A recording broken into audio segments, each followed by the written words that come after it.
So hello students, आज की class में हम डिस्कस करने वाले हैं मोस्ट इंपोर्टेंट क्वेश्चन जो हमारे बोर्ड एग्जाम जो कि 17 फेब को होने वाला है मैथ्स का।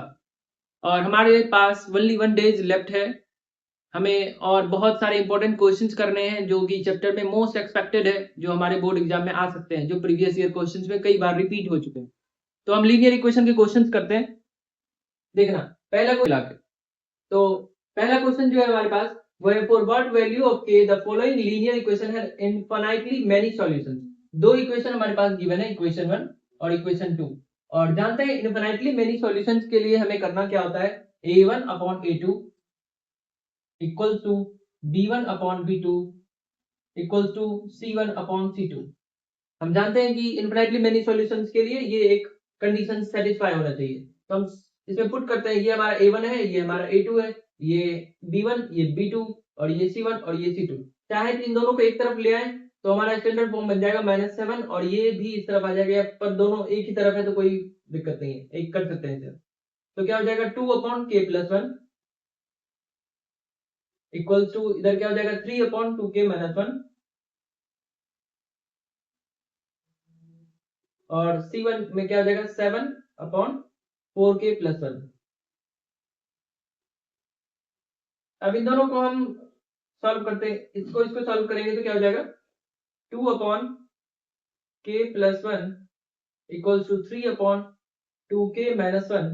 जब इसे हम सॉल्व करेंगे तो क्या हो जाएगा हमारे लिए 2 to the 4k minus 2 equals to, ये क्या हो जाएगा 3k प्लस 3। तो ये हमारे लिए सॉल्व होगा 4k माइनस 3k, क्या हो जाएगा k, और ये क्या हो जाएगा 3 प्लस 2 5, k इक्वल्स टू 5। आप अगर इन दोनों को भी सॉल्व करोगे तभी k इक्वल्स टू 5 ही आएगा।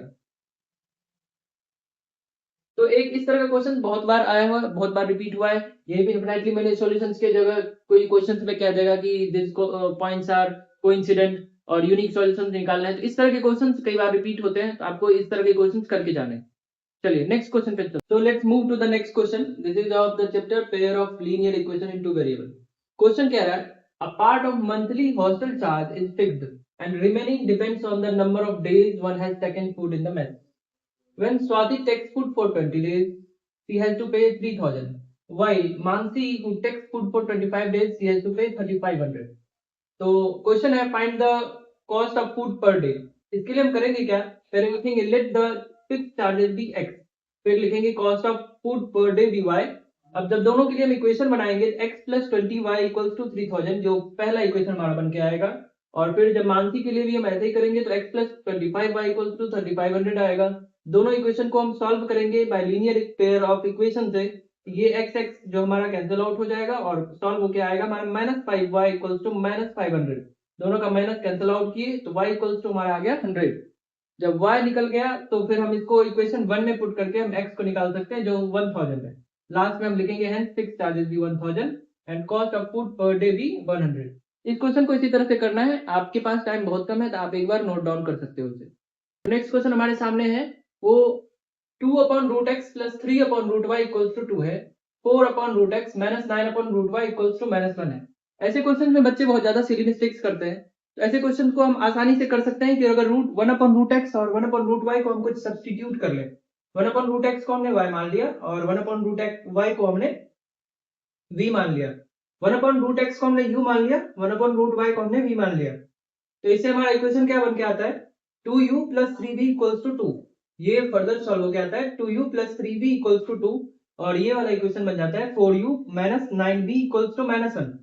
जब दोनों इक्वेशन को हम सॉल्व करते हैं तो फर्स्ट वाला इक्वेशन जो हमारा है उसको अगर हम 3 से मल्टीप्लाई कर देंगे तो ये हमारा सेम बन के आ जाएगा 6u plus 9v equals 9v equals to 6। और जो है ये कैंसिल आउट हो जाएगा 9v माइनस 9v, तो हमारे पास 10u इक्वल्स टू 5 हो जाएगा और u इक्वल्स टू 1/2 हो जाएगा। 1 अपॉन रूट एक्स में हम u का वैल्यू पुट कर देंगे 1/2, रूट एक्स जो हमारा 2 आ जाएगा, इससे हमारा x जो है 4 हो जाएगा। और इसी u का वैल्यू अगर हम सेकंड इक्वेशन में सब्स्टिट्यूट करते हैं तो हमारा ये v जो है 1/3 आ जाएगा, और v जो हमने सब्स्टिट्यूट किया था वो 1/y को सब्स्टिट्यूट किया था, तो हमारा यहाँ से y 9 आ जाएगा।